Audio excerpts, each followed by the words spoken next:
I mean, one of our best advocates came from the prison system because she was in there, started writing us as a pen pal, and said that through her counseling in the prison system, she realized that because she never addressed her child sexual abuse, she didn't parent her children well. She subsequently lost one to drug use. Her other daughter has just a track record with the prison system that's a mile long, actually joined her in prison. So, I mean, this is a cycle. If we don't break it, we're going to continue seeing societal impacts. And people always say to me, like, well, how do we solve crime? Report abuse. That is how you solve every, I think, societal issue, because it all stems back to that place somehow. So secrecy, breaking that secrecy, breaking that silence is the big puzzle piece. I absolutely. Welcome to Meredith for Real, the Curious Introvert. That's me. I'm Meredith, and I collect people. For real. You never know who I'm going to meet next. So come listen as I put my curiosity to good use. Every week, I'll introduce you to someone new, and we'll talk about ways to stay curious and grow. Big thanks to our location sponsor, Court of DeLuna, Pensacola's newest event space, and to Delta Life Fitness in Pace, Florida, the 30-minute women's group fitness plan you can actually stick with. So imagine you're the head of a nonprofit that helps children who are victims of sexual abuse. Now imagine that you've also been voted Best Boss in Best of the Coast 2015 and in the top 3 in the year since. That is who we're talking to today. Today, Executive Director of the Gulf Coast Kids House is going to teach us what to listen for with the kids around us so we can be better advocates in our respective communities. Stay tuned until the end, where we'll share ways that you can learn more, and Stacey's going to share some of her secrets to making what could be a downer work environment a little brighter. Beloved boss lady considers eating an important hobby. Mm-hmm. Planking champion, my aunt, Stacey Kostevicki. Yay! Thank you. You're welcome. I don't doubt the planking thing. I kind of thought it'd be a new Thanksgiving ritual we could do. That'd be better than the long walk. I'm game. Oh, yeah. Yeah. Although I don't know if my husband would be too keen on planking, but we'll find out. I don't think your uncle would either. That's true. So you had told me that when kids are disclosing sexual abuse, they do it differently than adults. And you know, I consider myself a kid person, and I have never even thought about that. So how do adults disclose? Well, you know, it's funny because they're similar in some ways. With kids, the younger they are, the more detailed and more spontaneous and deliberate they are with their disclosures, because they don't have boundaries. They don't have a lot of fear or anxiety in them at that point. And it also matters with gender and who the alleged perpetrator is. So if it's a family member and a boy who's been abused, then that disclosure is going to likely be very delayed. With adults, typically their disclosure to any kind of sexual abuse is also delayed, because we've had all these years to build up shame and guilt and these trauma barriers, and like maybe that really wasn't what I thought it was. So true. Yeah. The younger you are, the better your disclosure tends to be, except that sometimes kids will put out what we call test balloons. So I'm not sure how you're going to react to my child abuse. So I'll say that it happened to a friend, or I'll say something kind of crazy like I was touched by a unicorn, because I want to see how you're going to react to that. Because if you react super emotionally and you're like, what? That's crazy. No, you weren't. Then that then becomes a recantation where the child's like, never mind, didn't happen, and they might test it out on another adult, or they might never tell anyone.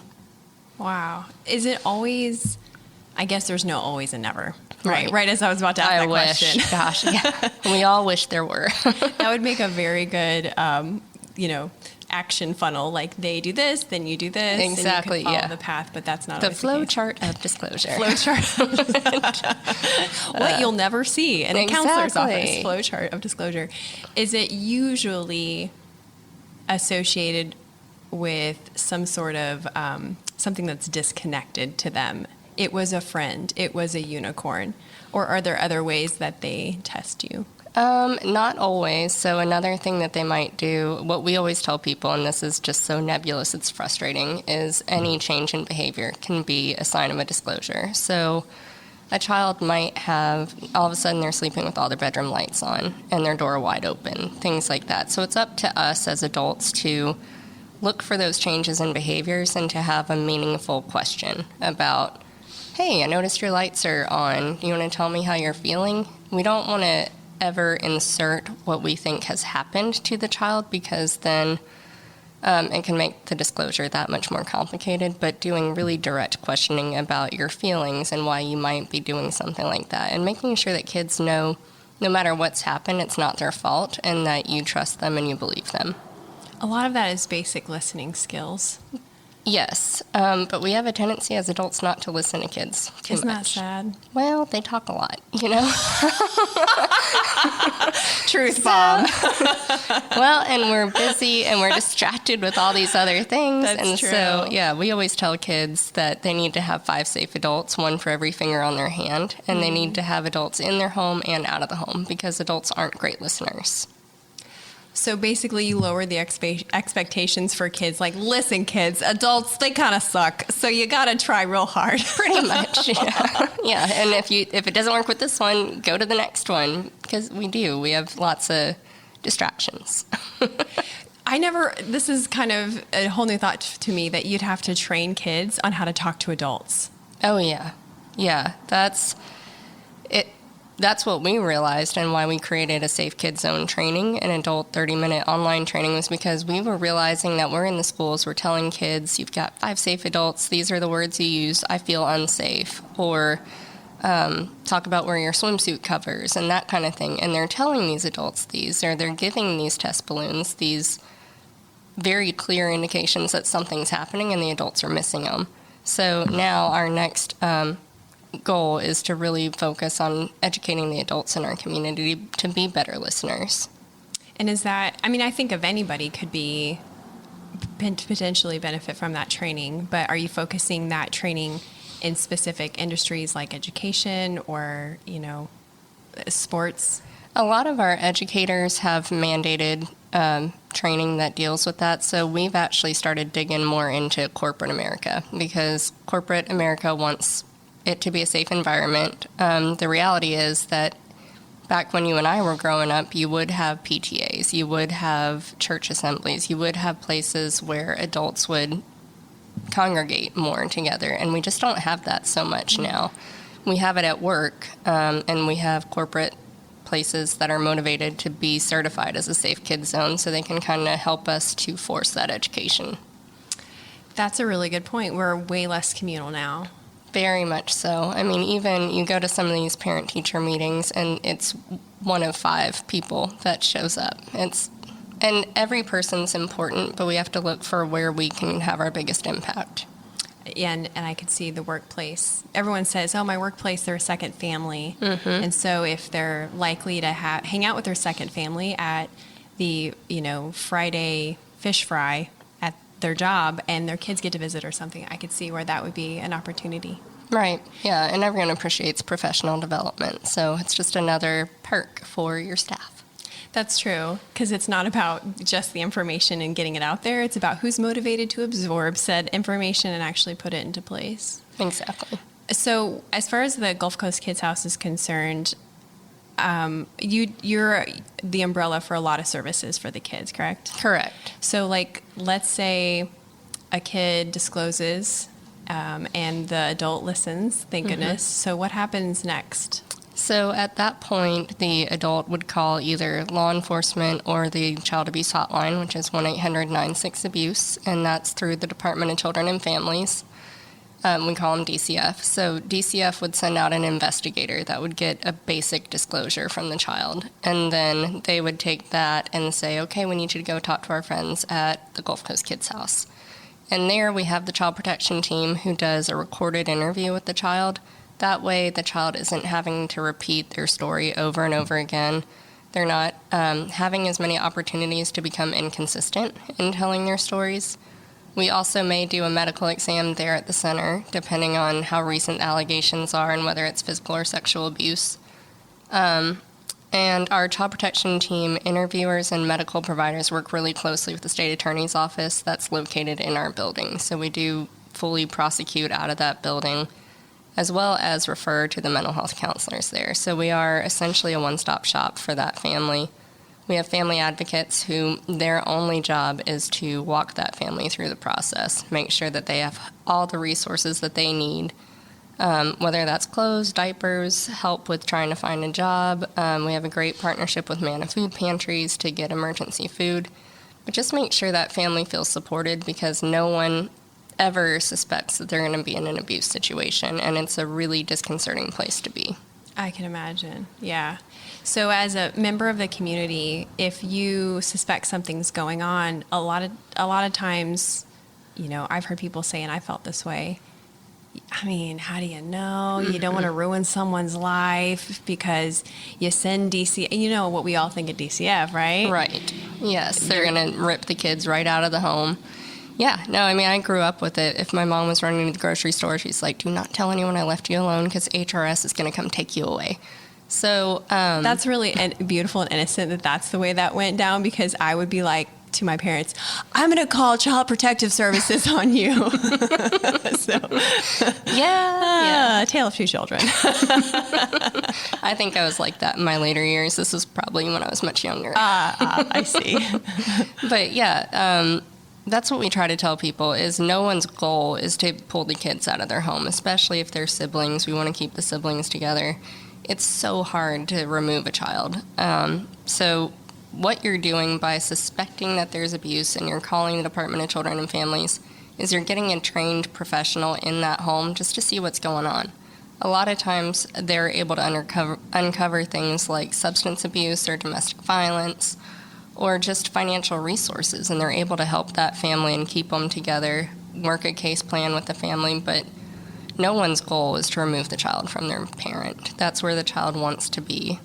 Right. And it's also financial strain on the state, correct? Absolutely. So from a very bottom line perspective, that wouldn't be the end goal. No. So how do you address the part of, what if I, report this and they go to the house and then, the abuser's there because the abuser is a member of family, and then it gets worse for the kid, and then I have put the kid in more danger. Let's just wait till the kid's 18 and then he or she can move out, because that's a better scenario than getting the authorities involved. Yeah, a delayed or non-disclosure is not a good disclosure. I mean, the bottom line is that if a child doesn't have the opportunity to be safe or to get to safety, they're going to be facing long-term consequences their whole life. There was a really fantastic TED Talk by Dr. Naomi Burke, who talked about ACEs, Adverse Childhood Experiences, and how the more of those you have, the greater your long-term consequences are. Everything from like heart disease to diabetes to psychological issues to an inability to form an emotional connection. So the thing that we can't say anymore is that they'll grow out of it, they'll forget it, they'll get past this, because they don't. It's just trauma that they then hold on to that then they pass on to their children. So we're creating this cycle of a broken society by not stepping in. So that's how important it is. It's literally a matter of their health, because they hold that trauma in their bodies. Absolutely, and their parenting. I mean, one of our best advocates came from the prison system, because she was in there, started writing us as a pen pal, and said that through her counseling in the prison system, she realized that because she never addressed her child sexual abuse, she didn't parent her children well. She subsequently lost one to drug use. Her other daughter has just a track record with the prison system that's a mile long. Actually joined her in prison. So, I mean, this is a cycle. If we don't break it, we're going to continue seeing societal impacts. And people always say to me, like, well, how do we solve crime? Report abuse. That is how you solve every, I think, societal issue, because it all stems back to that place somehow. So secrecy, breaking that secrecy, breaking that silence is the big puzzle piece. I absolutely think so. So how most of us don't think like, oh, I probably am around at-risk kids all the time unless we volunteer in that capacity. How can we as adults who are not around necessarily at-risk kids practice listening to kids? Hey everyone, it's time to take a quick minute and show gratitude to our sponsors who make this show possible and give you some special offers. Delta Life is ladies group fitness in Pace, Florida, and I've been a member since 2016. I get bored super easy and I am great at talking myself out of exercise, like expert level 5,000. So having a class to show up that's different every time has been winner, winner, chicken dinner for me. And with it just being 30 minutes, there's really no reason not to go. Plus, they do fun social stuff like Christmas pajama parties, little black dress events, and challenges. You can get your first class free to try it out. You can even come with me. There's no annual contract. It's all fitness levels, free childcare. Plus, if you mention the Meredith for Real podcast on your first visit, you'll get a free 5-pack of classes so you can really see if you like it. Check them out at deltalifefitness.com. And also thank you to Court of DeLuna Event Space. I freaking love this place. We shoot the show in the groom's room, which is complete with a pool table and all of the awesome memorabilia in the background that you see when we're shooting. But there is also a bride's room with 5 individual lighted vanities. Big deal if you're getting ready with your bridal party. There's a huge indoor space and outdoor courtyard with jumbo Jenga and checkers. The whole place can do events for up to 1,000 people, and it's in downtown Pensacola. There's an on-site coordinator, and I'll tell you, she did my wedding, so she's the real deal. You've got to see all their pictures of the cool events they've done and the community events that they have coming up. It's not just weddings, it's car shows, corporate events, 80s theme, New Year's party, masquerade ball. You can see everything on their Facebook and Instagram. Just search for Court of DeLuna. Well, I would say even before listening, let's talk about keeping kids safe. So if you're in an environment where you see a child disappear one-on-one with an adult, step in. Or if you are, visiting a daycare center or a youth camp and you see that none of their doors have windows, talk to them about that. Oh, I would have never thought of that. Mm-hmm. It's huge to just have a watchful eye. I'm going to say vigilant, not paranoid, but be vigilant about the environments that the kids are in. And then as far as listening goes, if a child is talking to you and starting to say things that you're like, I'm not sure where this is going, you can use just open-ended questions. That's really important. Can you tell me a little bit more about that? Do not insert something into the conversation like, well, did you say your uncle was the one? Or was it a pencil? What's a cupcake? You can ask those, so that's a really annoying one. Sorry, you might have to edit this, but people don't call penises and vaginas vaginas. Right. So that kills us in child protection because a child will come in and talk about her pocketbook or her cupcake. Or, I wondered what you were saying. I was like, cupcake. I'm sure this is going to make sense at any moment, but now I understand. Okay. Yeah, or their cookie. And so that will trip up a disclosure in a minute because in your household, if you call your vagina a cookie and then you try to tell me that someone's touched your cookie, I'm going to be like, well, good, I hope you shared. It's horrifying. We just horrifying. We have eyes, we have ears, we have noses, we have penises, we have vaginas. It's just, well, we don't have penises, but yeah. Right, in theory. In theory. We as the collective human species. Correct. We are in possession of them. Yeah. Yes. Well, that's an interesting way that as adults, because that's easy. I mean, we can easily make that change. Even as parents, that's a way that I think parents could probably set themselves up for conversations that might have to happen or that the kids might want to have, even if it's not about abuse, but you're setting that stage for this is okay, this is not a shameful thing, we're going to use the correct terms for all the parts. I could see that. Yeah, and we talk about, boundaries in age-appropriate ways. Like, we'll use a hula hoop a lot to say, like, everyone's got their little invisible hula hoop. And if you don't want someone in your hula hoop, it's okay to say, like, you're a little too close to me. We don't hug at the kids' house. if a child runs up to you and gives you a hug before you can get out of it, we're like, that was a fantastic hug, but I would really like if you'd ask me in the future. I prefer to high five. Even our therapy dog trooper high fives. Oh, So there's yeah. things like that parents can start to use early and often with their kids, that if you ever don't want to hug an adult, you don't have to. Right. That's so good. Yeah. Do you, at the Gulf Coast Kids House, do you do these trainings with the kids that aren't in receiving services? Because it seems like if we could just get this message out prior, Exactly. all those lessons would be super helpful.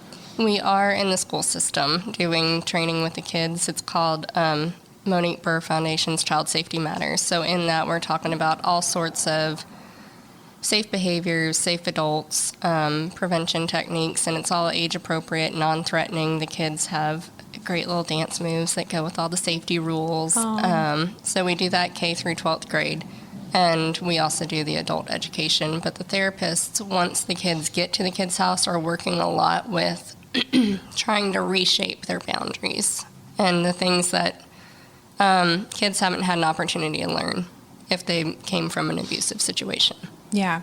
Or even from like different socioeconomic situations where, on Maslow's hierarchy of needs, knowing some of the things that you've just shared are not at the bottom. They're not at the base. Right. So you're just trying to do food, shelter, keep everyone safe and all of that. So, some of those things which get dropped by the wayside, which is why having a tribe of safe adults would be important, because as a tired parent, you're not going to catch on to the cookie statement or whatever it is. Right. Yeah. If you're worried about how you're going to pay your bills, you're not going to be that active listener that kids are requiring. So that's once a child has had the courage to disclose their abuse and they end up at the kids' house, we really do try to do everything within our means to make sure that that family's supported, so that they can move on to that next level of Maslow's hierarchy of needs, move on to that mental health level and start healing and recovering. So the services there are not just about, they're not just for the kid. They're kind of like that whole support structure. Because I guess I wonder if a misconception about the Gulf Coast Kids House is, this is where the kids who have bad things happen, they go, and then the Gulf Coast Kids House waggles their finger at them and says, you're a bad parent, and then they're on their way. Right. That is a huge misconception. That's why we try to do a lot of community events, like we just had Pancakes with Santa. Try to invite the community in to teach them that we're not a scary place. We're all in this together. We know that parenting is hard. And with the mental health counselors in particular, they will not even work with a child if they don't have a non-offending caregiver to work with them, because they know that family support, that's where the child is going home to. You might have them for an hour, but you've got to create that supportive network at home for the child and for the adult, because parenting an abused child is very different than parenting a child who's never been abused. Yeah, so you would need that extra help. You need help. Yeah, I mean, we all need help, so. Ain't that the truth? Right, I know. So tell me about the online resource for adults who want to learn more, either just because, they are in a tight-knit neighborhood, or maybe they're a karate instructor, maybe they volunteer at their church or with Boy Scouts or Girl Scouts. How can they really kind of cement all the stuff that we've talked about? So we have a lot of different ways. We'll do a custom training for anyone, anytime. I mean, we've been down at the police station at their 2 a.m. musters doing training for the cadets there. But we do Stewards of Children. That's monthly at our facility. It's a 2-hour child sexual abuse prevention program. The one that we're really proud of and really pushing right now is Safe Kids Zone, because we're all busy. We get it. We also get that not everyone wants to talk about child sexual abuse. It's a very touchy topic. Even in this room, there's 5 of us, probably one of us has been a victim. So you never know your audience. So Safe Kids Zone is a really easy way, 30-minute online training for any adult to learn about child abuse, about disclosure, about reporting, and just become a better advocate for kids. And again, going back to corporate America and trying to force some training, we are encouraging corporations to commit with us that 80% of their workforce will do this training. We do a pre-test, post-test, and then you become a certified safe kids zone. You get your social media shout out. You get just that feel good for your staff. So it's free. Every training we do is free. If we aren't offering it, we'll figure it out and offer it to you.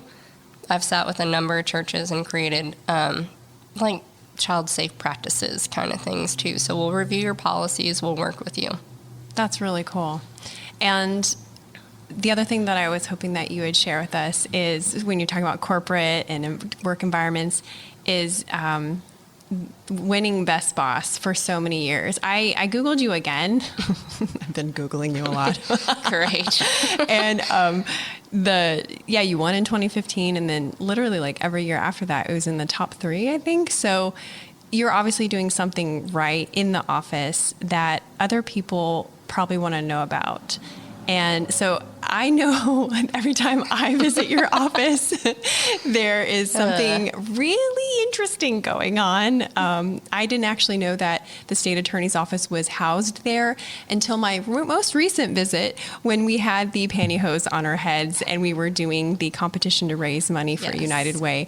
That was pretty fun. So you just never know what a Mary Kay delivery to the Gulf Coast Kids House is going to turn out like. I know. Yeah. It's, it's tough work, you know? Yeah. So we try to make it a fun environment. We obviously all have kind of a warped sense of humor by this point. So apologies to anyone that might have overheard anything in that building. But we do try to do what I call spirit sprinkles once a month. We've got some great volunteers that will come in and help. Like we've done, I'll take the little donation cart around with ice cream bars and play the ice cream truck music. Oh, yeah. And deliver ice cream bars to people. What you experienced most recently were our inaugural Office Olympics to support the United Way of West Florida. So every day there was a different Olympic challenge. Meredith and I had to put pantyhose on our heads with a tennis ball tucked in the foot and try to knock over water bottles.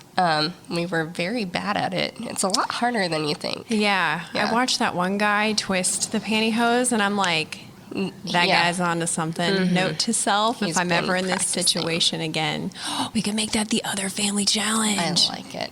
Ooh, there's another one, too. It's called Taste the Rainbow, where you have to suck up Skittles in a straw and sort them into cups based on color. Okay. So that one was pretty fun. So you do things like you do once a month, you do something you called Spirit Sprinkle, Mm-hmm. and that's something simple and just immediate happiness. And then every once in a while you do like a team fun game or activity. Yep, and we do lots of food. I mean, like I said, it's one of my hobbies, so food is very important. Yeah, yep. We do lots of potlucks and things like that. I'm trying to think. Oh, the best one. This is everyone's favorite. We do the adult Easter egg hunt every Easter, where we hide eggs and you have to turn them in for bottles of wine or little liquor bottles.